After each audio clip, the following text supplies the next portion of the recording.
The aim of this short video tutorial is to give a general overview of the settings tree. Individual settings available in the settings tree will be showcased later in the subsequent videos. The settings tree is the core part of the application where the input parameters for the meshing and simulation procedure are prescribed. Technically, the inputs are stored within the standard OpenFOAM-like dictionary files, namely meshdict, controldict, and potentially other, depending on the application and solvers used.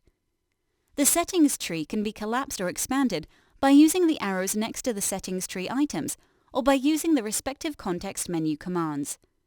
There are two groups of settings available in CFMesh Pro, the master settings and the advanced settings. The master settings are the only settings which are really necessary for the meshing procedure to run. These are the surface mesh specification and the maximum cell size setting. In many situations, a valid mesh could be obtained by using only these two parameters. However, one would need to use the advanced settings to navigate the meshing procedure to generate more sophisticated meshes with user-specified refinement zones, etc. The surface mesh specification is a string describing the relative path to the surface mesh file to be used in the meshing process. The native input meshing file used by CFMesh Pro is a surface triangulation given in the FMS format.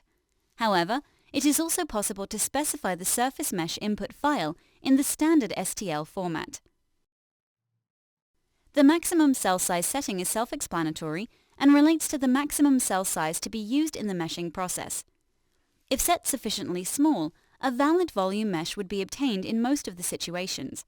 However, in complex geometries, it would be too prohibitive to use only the sizing parameter, and it is advisable to use this setting in a combination with other advanced sizing settings. This will be demonstrated in later videos. In order to get familiar with the settings available in the settings tree, beside watching the tutorial videos, the user is also highly encouraged to learn about each individual setting by reading the specific setting description available as a pop-up when hovering the mouse over that specific setting. This is a nice on-the-go built-in feature designed to assist the user when working with the application.